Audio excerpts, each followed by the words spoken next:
kiatu cha ukahaba kivue. Hicho kiatu cha uzinzi na uasherati kivue. Hicho kiatu cha uchoyo kivue. Hicho kiatu cha udanganyifu kivue. Hicho kiatu ulichokibeba cha roho ya kwa nini kivue. Kuna watu wako ndani ya kanisa wameligawanya kanisa. Kuna wa Apolo na wa Paulo. Haleluya. Ukiona mtu ana roho ya mashindano ni kiatu kivue. Kivue.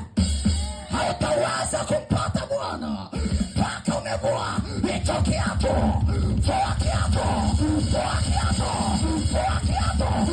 Lazima wapatikane wamama watakaokubali kuvua viatu vyao. Huwezi kumtumikia Bwana na viatu. Viatu ni dhambi. Dhambi. Dhambi. Dhambi. Bwana Yesu asifiwe. Unamtaka Mungu wa Israeli aliyeshuka kipindi cha Danieli. Danieli wametupwa kwenye tanuru ya simba.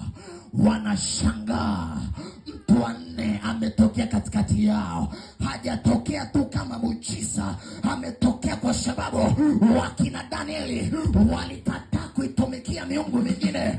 Wakasema tutamtumikia Mungu mmoja. Kutumikia Mungu mwingine ni kufanya ambayo hayampendezi Bwana. Ukiwa mzinzi unatumikia Mungu mwingine. Ukiwa muongo unatumikia Mungu mwingine. Shetani si baba wa uongo. Ukiwa muongo unamtumikia nani? Kuna watu wanamtaka Mungu na wanaitaka dunia. Bwana Yesu asifiwe. Huwezi kutumikia mabwana wawili. Huwezi kutumikia mabwana wawili. Lazima ukubali kuvua hicho kiatu. Kuvua hicho kiatu. Kuvua hicho kiatu. Kuvua. Nilishangaa sana Bwana anaponiambia habari za watu hapa. Nilishangaa sana. Wewe umeolewa unamchitije mume wako?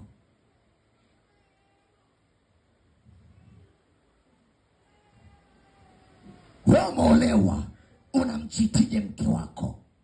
Unamchitije mume wako? Umeolewa mwanamke, wewe unamchitije? Utakufa. Hautaishi.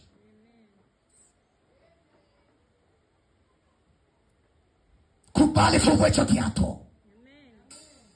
Kubali kuvua hicho kiatu. Kubali kuvua hicho kiatu. Kubali kuvua hicho kiatu. Kubali.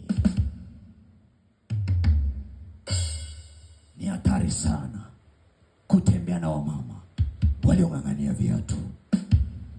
Ni hatari sana kutembea na vijana waliong'ang'ania viatu. Kiatu ni dhambi. Kuna watu mko hapa mna